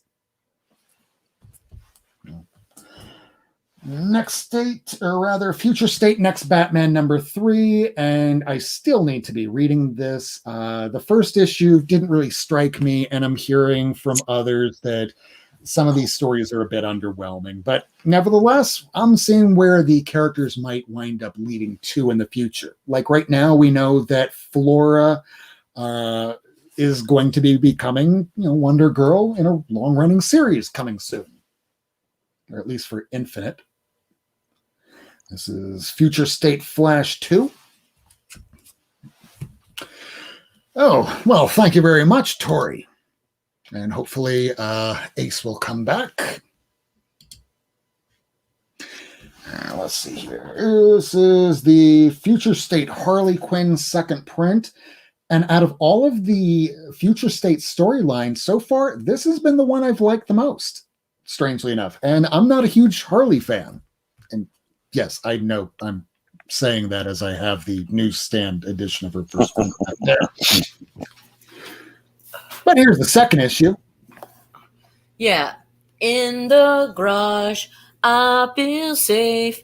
No one cares about my ways. You looked up the lyrics, didn't you? No, Bear did. Oh. So now that copyright strike is definitely going to happen. We're going to get what is that? DMA Are you takedown. serious? YouTube, if you look at this and you want to strike me, I strike you first. Hey, the last time we were pulled off YouTube, it was because of sexuality and nudity, and we didn't even show a single book with like even a little bit of booby or anything. Nothing of the sort. But whatever. What did I say before? Well, when you got winners like the chili head, sorry. But this was pretty damn cool. That's a cool ass cover. That's a cool ass cover. The first issue of this, but when you showed me the picture, knowing nothing about this, I needed to get it just for the cover, even though, oh my God, $6.99 price tag. So I'm hearing that this is going to be a lot of what DC's doing in the future. They're going to be pushing a lot of titles together, and we're going to get these bigger books, and they're going to be $6-7 books. Well, guess what? I will probably be dropping off of almost all DC books, short of maybe some of the Batman stuff. I'm getting that Crime Syndicate, man. I'm getting that crime. You see, crime looks good. That's good. I'm getting that Rorschach, man. I'm telling you what. Rorschach, man. Well, you know that we do have a state senator that actually thinks that Rorschach's his favorite superhero. I'm like, wait, the guy that doesn't shower and is smelly and is a violent psychopath. Never mind, that makes total sense. Whenever anybody tells you Rorschach is their favorite character in a comic book, you walk away from that individual. It's kind of like somebody telling you that Fight Club is their favorite movie. Even the writer of that, no, not the writer, it was the director, David Fincher from that movie, when his daughter brought home a date, he said, wow, Fight Club's my favorite movie. After he left, he told his daughter, you should break up with him immediately. Yeah. Yep. That's accurate. And look at that one, man. That's just so goddamn cool. Oh. Swamp Thing I will always pick up. It doesn't matter who's writing it. It's just a wealth of just possibility. Always. Kind of like Wonder Woman here. Younger Wonder Woman, Brazilian Wonder Woman. That's a cool. That one's is that a second print as well? That is a first print. Oh no, yeah, this is the second print, and all the second prints just have these like design covers to them. Oh, I They're need beautiful. that one. They're all like, That man. one's cool. I like that one. Yay, and we have Ace back. Sorry about what happened earlier. We'll make sure that son of a bitch doesn't come back. Yeah. My bad. Okay. More books. All right, here's that other Wonder Woman. You have this Wonder Woman. We've seen this, so I'll just keep moving along. Here is the other cover. Oh my God, I had to get this one. Oh, gimme. No tit slit though. No. Tit slit. She's classy, Wonder Woman. She's Brazilian and classy. Have you ever met a Here's Brazilian something woman? classy. I'm not even saying anything bad. I've met Brazilian women. That I'm not saying they're not classy. I'm saying they do not mind a tit slit. That's what I'm saying. I did not say that, as that those words did not come from my mouth. Hey, everybody, comics! Peach Momoko. Is that the we don't find them until they're dead or whatever? This is Deep Horizon that just came out today. We already saw one of the earlier covers from Ace. Yeah. Now, to the end, this is from Boombox. This is their young children line. It's called Spectre and Specters, and the cover looked interesting. Don't know anything about Bowen McCurdy, But hey, any of these things that are coming out for the younger children, the YA stuff, it has potential to it. So hey, if it looks like it might be something, there's worse things I could spend $3.99 on, like twice the amount and getting a third print of this, where the second issue was supposed to be out today. Is that book ever coming back? I don't think that book's coming back. I think they did one issue. They're like, we're out. Stew on that for the next 20 years, nerds. Yeah, I mean, it would have been nice if there would have been like a page or two from the next issue, just so we'd have something to wet our whistle. But nope, just third print. Enjoy, fans. We know that you'll buy it because you idiots will be buying the second print because all these shops are closed. And hey, you'll watch these videos where other people say, hey, I own a shop, but I'm not going to tell you that. Buy my extra overflow so I don't go out of business. Yeah. So, good news on that, in case you do have anybody telling you that, most of the comic shops around the country are reporting dramatic increases in sales. Oh, yeah. Since COVID happened. Dramatic, huge. And it's anecdotal, but my local shops are all telling me they can't keep superhero titles on the shelf. People are buying them up. Oh, I forgot. There were just a couple other things that I wanted to show real quick. This is from our creator from last week. Anthony Sika sent these to me. This is... Yeah. Hold on, I got to show mine too. I got them too. You show yours. Oh my God, number 5. Along with Venus Mars, issue 1. And on the reverse, the black and white edition. Very cool. So it pays knowing people in comic books. He sent that to me. I didn't even know that was coming. I checked my mail, knowing that the only thing that was supposed to be coming today was something perhaps from Ace, and it still says maybe tomorrow. USPS services. We expect nothing. All right, dudes. I hate to be a granny. Oh my God. But it's 10:35 and I need to go to sleep. Apparently. Understandable, lady. I'm sorry. But before you go, is there anything coming up on your channel or anything that you're going to be doing over the weekend? Or maybe you might want to go live on Friday. You get the final word. I'm down to go live Friday or this weekend. And Southern Comic Geeks channel, Saturdays, 1 p.m. Central Time, 11 a.m. Pacific. Saturday morning cartoon crew selling comic books. Be there. Don't be there.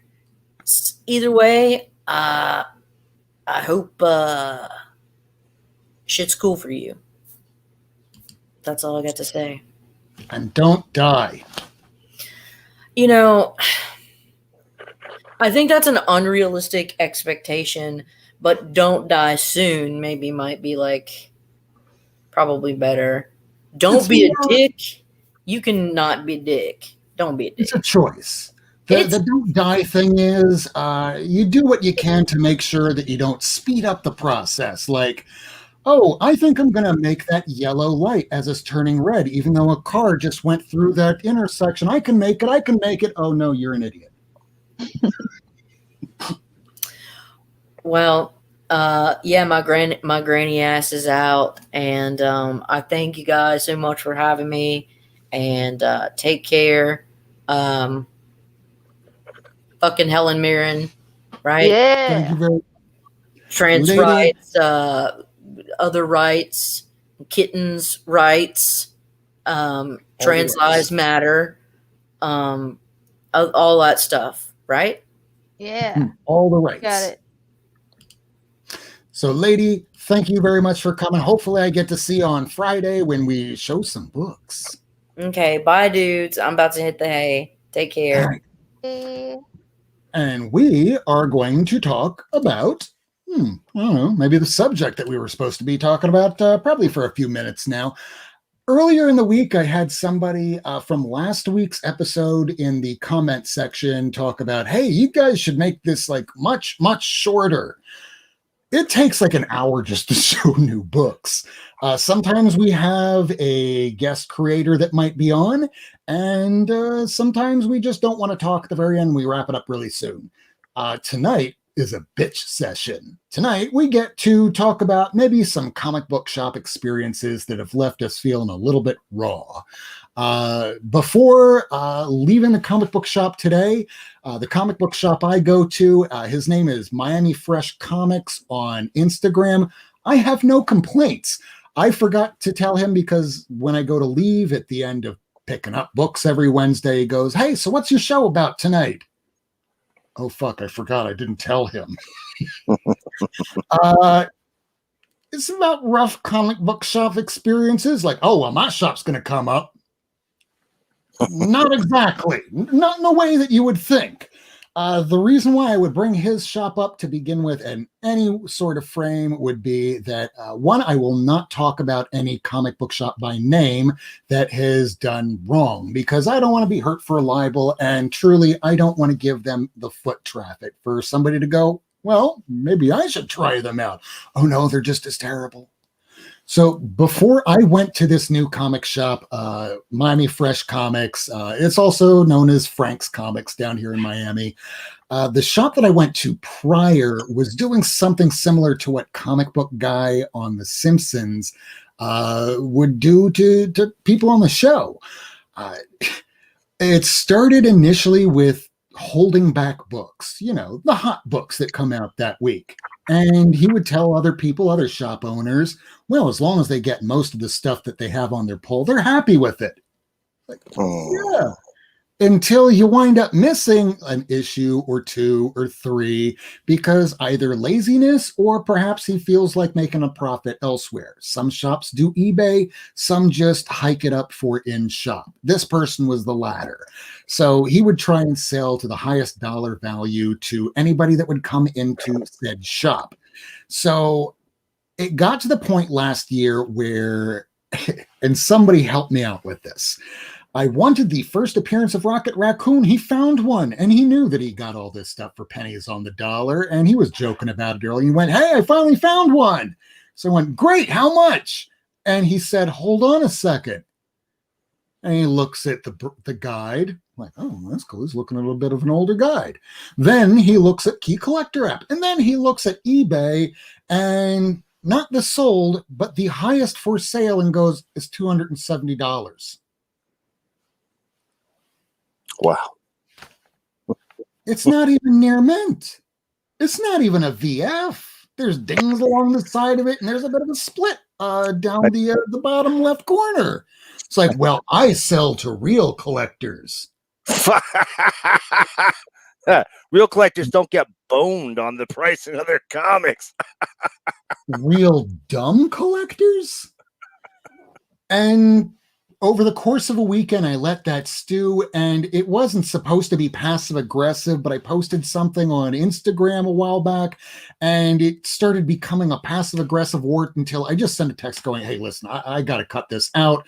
I don't like passive aggressive. I would rather just tell you if something's wrong, and I've been having problems for a while ago. And it was a back and forth. I'm doing the right thing. I have to make the most amount of money so I don't lose money. Like, lose money? I want somebody bring in no less than about $20,000 in comics that were from pre-1960, and you paid about $100 for the whole stack. And out of that stack, you sold me a $2,000 copy of the first appearance of Brainiac. I know your practices.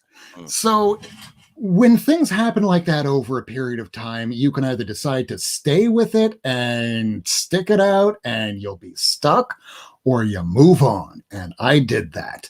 And some people at home, maybe watching this, might be afraid of leaving their comic shop. It might feel like a divorce. It might feel like you're in a long-term relationship with your comic shop. This is all about profit and business. And if people start treating you poorly, like earlier before we began broadcast, we were talking about a Kickstarter project that was fully funded. The person wasn't fully living up to their expectations and started attacking the people on social media that paid into their Kickstarter. So you can divorce your business partner, and your business partner being possibly your LCS. You know, I told that exact story you told me to a couple of shops, and I got some various responses from them. My standard LCS guy, he was like, "Listen, everybody knows what you're buying. When you buy a collection, you know what you're going to sell it for. You know what you got it for. And every single person who buys a comic collection from somebody to flip in their store is paying, I mean, literally pennies on the dollar." Yes, every comic shop that carries Stoney's book, Villainous, I will say nice things about your shop, just so you know that. So you know, he said, you know, right off the bat, he goes, that's pretty shady, because you know they know what they bought it for, they know what they need to make their money and make a profit on it. So you know, to kind of pull something like that, it's really not great. On the flip side of the coin, I understand personally, comic shops got to make it when they can make it. Make it, don't screw me. It's two vastly different things. Now, the other shop that I spoke to, one of the other shops I spoke to about it, he kind of defended the practice a little bit. And he goes, well, you know, then I can give you a deal, you know. And I'm like, well, yeah, but you know, I'm putting together a stack of comics based on how much I'm thinking I'm spending. How many times any of you ever gone in and they dang straight on that, lint lickers? How many times have you ever been into a comic shop and a new shop and they don't price their books? There's no prices on the back. I've had this happen a few times to me, and I'll tell you right now, I don't really buy a lot of books because I have no idea how much they're going to charge me. So you know, if I go to a place and they don't have prices on it, I got to take a little stack up to them, see what they're going to charge me, get an idea of what their pricing practices are. But they're just holding themselves back. Because I don't mind dropping $100 to $200 in a comic shop if I'm finding good stuff. You know, I mind if I have to guess what I'm going to spend on it. And that's always a bad time. Yeah, there's a couple shops down here where if you bring cash, whatever price is marked on the book itself, there's one shop, and you know, I will not bring up the name of a shop if I'm going to talk poorly about them. So this one I talk positively about. I talk about them all the time. CJ's Comics up in Broward County. They have all their books marked at very much fair market value, but some of them might seem like it might be higher than maybe it should be. But the second that he sees that you're bringing cash into the store, he goes, yeah, we'll knock some of the prices off those books. And if you wind up showing up to a shop with a wad of cash and they know that you're a spender and you're not trying to look for the difference between a steal and a deal, and I think we should know the nomenclature difference between a steal. Hey, I know that's $100 book. I'll give you $5. Fuck you and get out of my store. But if you see $100 book and you have a stack of other $100 books, and you might want to knock that particular one down to like 80, maybe 20% off of a bunch of books when you have a giant stack that you know you're going to be paying about $1,000 for. Yes, they'll take some money off, or rather they should, or perhaps they might not get any money from you at all. If you walk into a shop and you have a small stack, let's just say, I'm just going to grab a random stack. All right, there's about 5-6 books here, and I'm just going to go, I know one of these is 10, one of these is 40, one of these is 120 or so. I know I'm going to probably spend about maybe 200 on this stack right here. Now, if the person starts taking it and going, okay, let's take a look at this. The back says 15. Hold on a minute. And then starts looking at several different sources for pricing. It lets you know right off the bat they haven't priced their books possibly ever, or at least not recently. And then they start jumping to play the eBay game. It's at that point that if inside of a shop they decide to play the eBay game with you, play it right back. Comic shops are mostly about convenience. Just like going to a convenience store, you might have to pay a little bit extra, which is fine if you don't want to pay the shipping. But if they're trying to say this is the highest that's going for on eBay, Thank you. I will shop elsewhere. Right. Right. You don't need to Absolutely. start a fight. At the end of the day, most of these places are run by 1-2 people. They have very low margins, have even less sleep. The comic shop I go to, he does his orders until early in the morning. He finished this morning at about 5:00 a.m. and texted me at about 3 to say, "Hey, I didn't get your FOC because it came in a little late," and that was really on me. And he really helped make up for it today. And there were a couple books that I didn't get, which is fine. But again, having a pull is important. But he slept from about 8 this morning after I talked him to go, "Yeah, I need to make sure I get that book." You know, the stupid fucking second print ASM. Yeah. And he slept for maybe 4 hours to come into the shop just so that he could sell those books that came out today to the new readers. And what margins are there really when you order so many and then extras and people are just going, "But I need to make sure this is in the highest condition." They might snap. If you're the reason for your comic shop owner being a dick, really that's going to be on you. But it's also how we conduct ourselves as well. Yeah. Yeah, you know, those are bad experiences. And you know, I'm going, Ace, would you like to share? Well, all of my shops here are very wonderful. Like, genuinely, they don't charge more than cover price for most things. And from what I've heard, every single thing they buy was like a really good deal. Nobody has problems. Don't have anything to rant about with that. Like, two of my shops didn't get books in today because we had some snowstorm delays and everything. And I asked if they could set aside the version variants of Luna, and one of them was like, "Yeah, you can have both covers or cover price." And one of them's already selling for $60 on eBay right now. So it's like, yeah, great shops.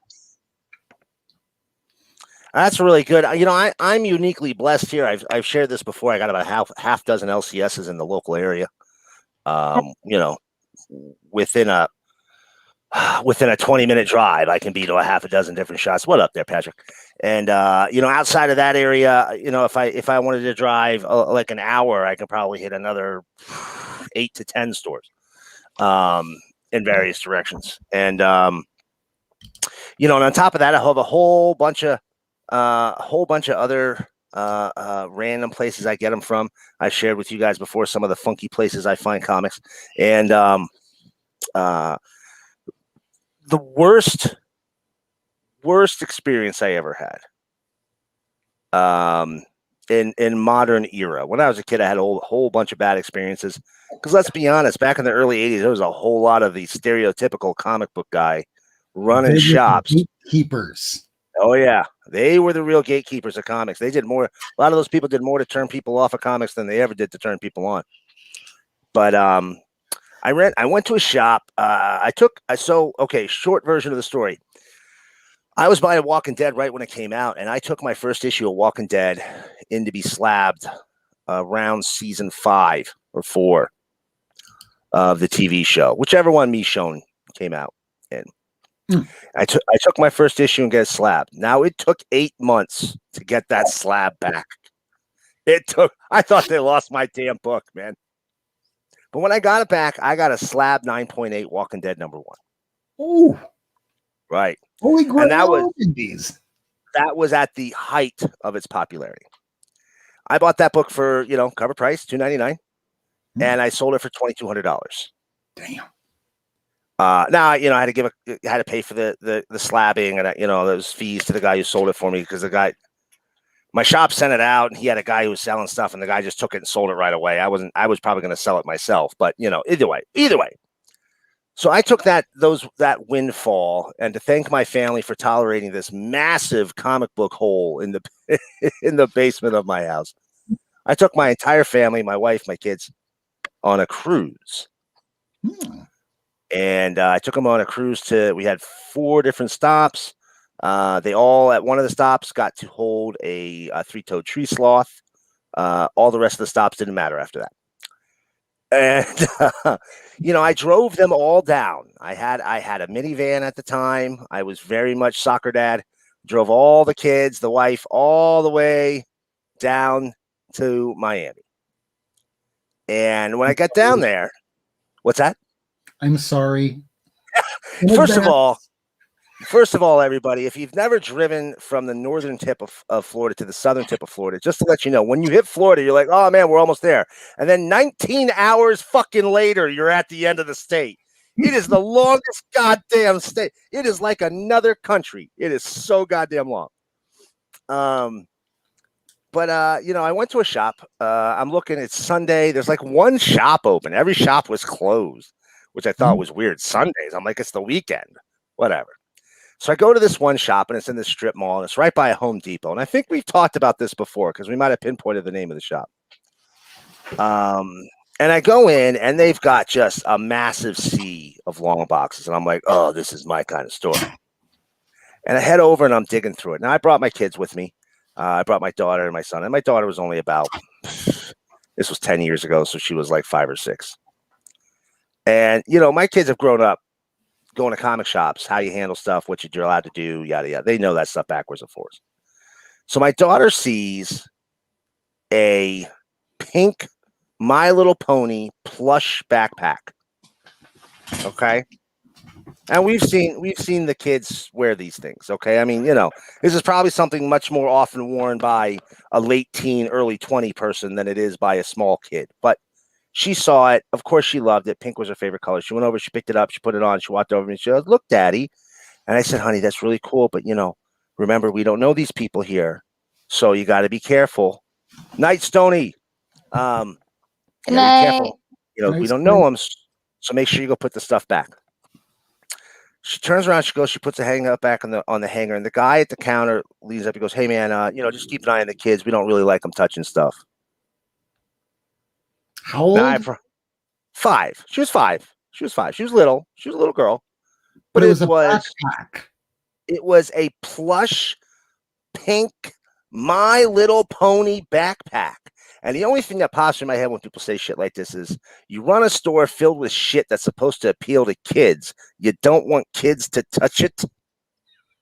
Now, I get it. You got a kid picking up comics, getting all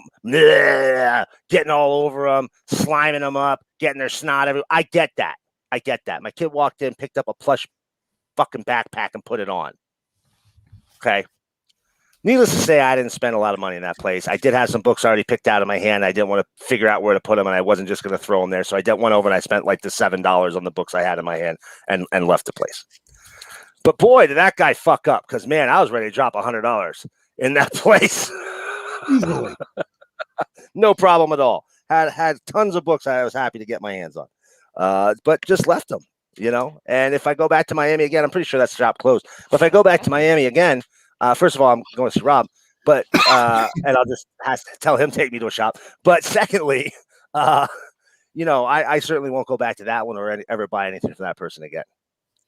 Yeah, because it might not be in open channels like on social media where we will say, don't go to this shop, because the shop owner will then probably engage you like a goddamn troll. So instead, we just talk to each other in just word of mouth, and that's how we all find out too. Maybe you shouldn't go to that shop, but they have everything. Yeah, so does eBay, and you'll get it cheaper there. You might have to wait a week or two, but you won't be paying as much. Just leave them alone. They'll figure things out, maybe, or never. Probably never. Yeah. Now, when I was a kid, I was growing up, I had a shop that I went to, and no kidding, this individual, actually, the owner of this shop, actually showed up on that show, Comic Book Guys or Comic Book Men. You know the show. And like season 2, he was in it, and he came in with an Incredible Hulk, I want to say 5. And as soon as I saw him, I knew it was him. Because the comic book community down there called him the Angry Midget. And I didn't, because I know a little person and I wouldn't say that, but they refer to him as the Angry Midget. And, I remember going in there as a kid, all wide-eyed and excited. It was the first comic book store I'd ever seen. And, my first time going in there, my parents gave me like $50, and this is like $50 in like 1987 money. You know what I mean? So like $3,000 today, and I went and I bought a shit ton of comics. I bought a full set of DC Challenge. I bought a full set of Crisis on Infinite Earths. I bought, all this stuff. My dad was like, I can't believe I spent $18 on one set of comic books. And I'm like, Dad, if you had only had an idea. And you too, Planet Arizona. Thanks for coming to hang out. But this person did more to ruin comics for every single kid I knew. Because after that first time I came in and I dropped all that money, he was super nice. My mom was like, oh, we can definitely go back there again. He became increasingly a douche. Yeah, that's like $3,000. He became increasingly a douche every single time afterwards that we came in there. And, if it wasn't for the fact that I genuinely really loved comics and could still get them from like this local 7-Eleven. Actually, we had a 7-Eleven knockoff. I grew up in the hills. I might have lost that interest because that person really made it unpleasant to go into a comic book store, and nobody should ever go, boy, it's unpleasant to go into that comic book store. Yeah.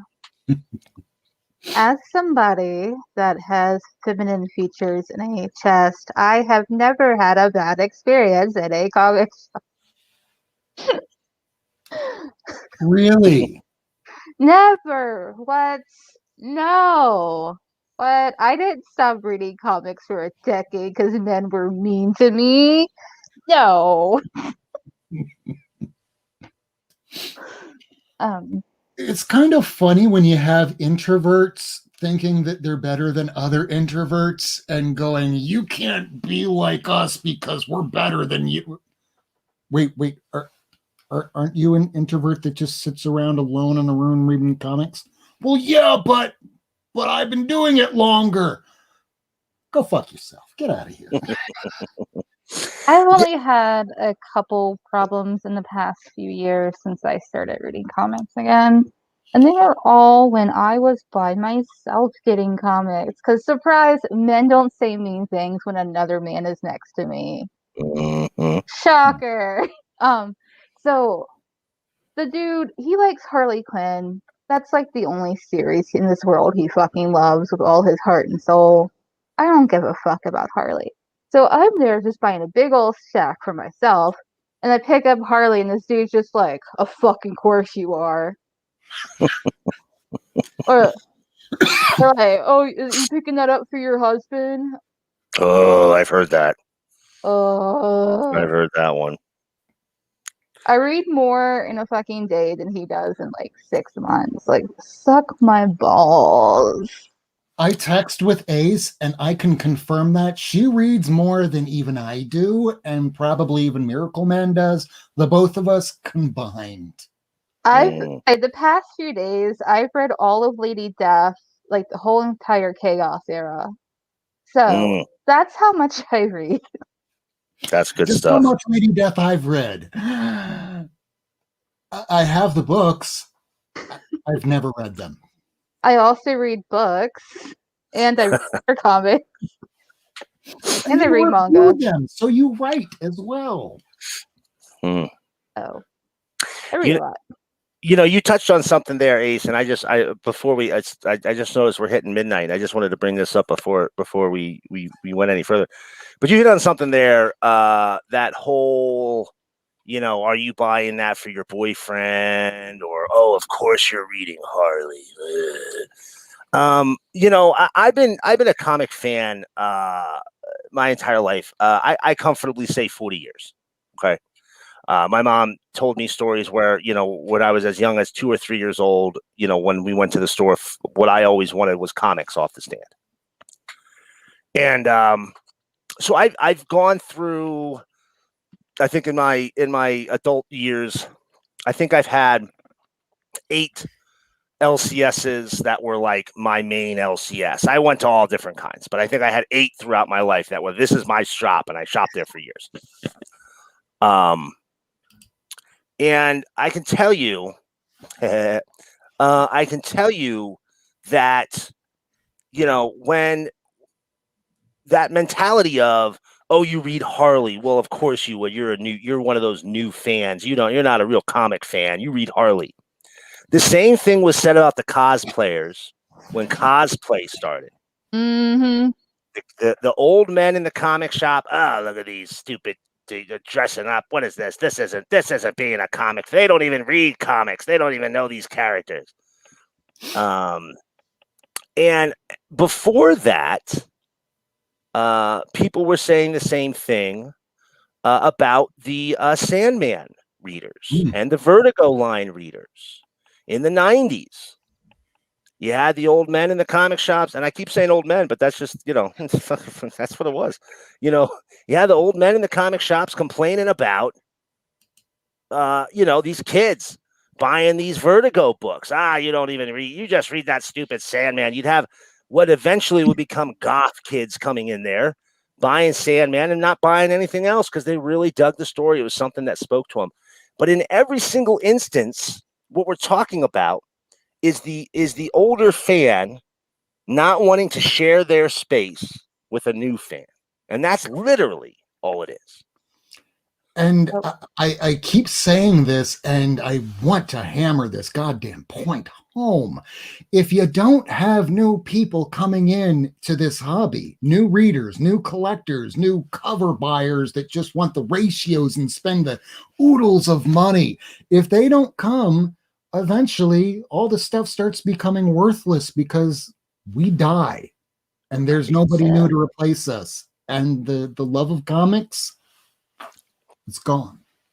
Mm-hmm.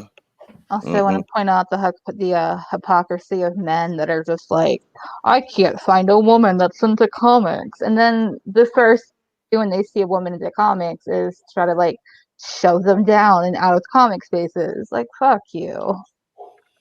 Damn it, I have a dog that's barking in the other room now.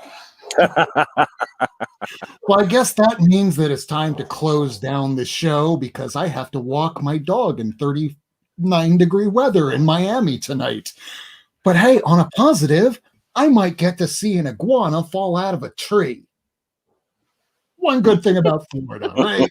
So how about we close out the show? Is there anything going on in the world of Ace this week? No, absolutely fucking nothing. How about you, Miracleman? The normal kind of stuff's going on with me. Come on by and say hi to me, and we'll bust some chuds together. We'll go over and hang out with Ace and chit chat with them. We will maybe drag Rob back onto the Twitter to join in on convos. I do want to point out one thing here. Everybody who bought an Immortal Hulk today, please make sure you very carefully review that book. There's something in there that, if you're a decent human being of any caliber whatsoever, you should probably have a problem with. And I don't think it's unreasonable to make that problem known, as I plan on doing myself through some folks that I know. So, but please do that. Now I want to know what you're talking about. So I guess I will pick that up after I let the dog out in a second. Yeah, you'll find it. It's kind of a background scene. Take a look at the windows while Joe Fixit is shopping. Take a look at the shop. Noticed in the windows is the Hulk is all distorted and skinny and. All right, I'm gonna take the 10 seconds to show everybody. All right, just gonna take 10 seconds because I got it right here. Ace, you know what I'm talking about already? No idea. But let's see. So listen, I've loved this. I've loved the art. And this isn't the first time, unfortunately, something's happened with this artist. But right here, I believe it's page 4. You have Joe going into a jewelry store, right? Going in a jewelry store there. Okay. Look at the sign behind him. Now it's hard because it's backwards. Oh my God. There's an L star. It's the Star of David, but if you look, instead of it saying jewelry, the L is removed. So a little bit of an anti-Semitic slur there. Yeah. Now, frankly, this is on editorial probably just as much as it's on the artist. The artist did it, but the editorial missed it. So it's just as much on them for the responsibility of being in this book. But, you're talking about Marvel Comics, a Disney-owned company I have a feeling this artist may not be getting a whole lot of work from Marvel in the future. And you know what? That's a shame because I genuinely enjoy their art. I've enjoyed their run here on Hulk. But you know, you don't really get to do that kind of stuff, and I'll tell you why. We had a world war where millions of people died to end that kind of bullshit. So if you're going to drop some random anti-Semitic slur like it means nothing in the year 2021, well, I promise you, you do it on the backs and the blood of millions of innocent people. It's disgusting. Jack Kirby did not kill 3 Nazis for y'all to put anti-Semitic 4 Nazis for y'all to put anti-Semitic bullshit in comics. Right. Jack Kirby, my personal hero, told one story to every single person he ever ran into, and that's how he personally killed 4 Nazis. And as far as I'm concerned, if you're at Marvel and you're doing something that's anti-Semitic, you're spitting in the face of my personal hero. And last time something like this has happened was X-Men Gold, when, yeah, you had things just like that. I mean, not exactly like that, but almost on the exact same kind of parallel. And that person is no longer working at Marvel today. I only just found out about this now, and I'm a little shocked. I'm saddened to hear that there's people working in comics that want to advance the idea that there are people that are less than human beings. And in the end, all of us, we're just trying to get through the day. Comics, this is just a diversion to make life a little bit easier to live through. Life isn't always easy, and it's not going to get any easier. But at least you can have a little bit of community in comics. And if you're bashing other people, harming other people, trying to lord your knowledge over somebody else to make them feel small, you're doing comic book community the wrong way. And on that note, that's been our episode tonight. We end on a high note, right? Hey! Fuck anti-Semites. Coming. We will be back next week, same time at the usual 10 p.m. Eastern time on Not Near Mint. It will be the 75th episode.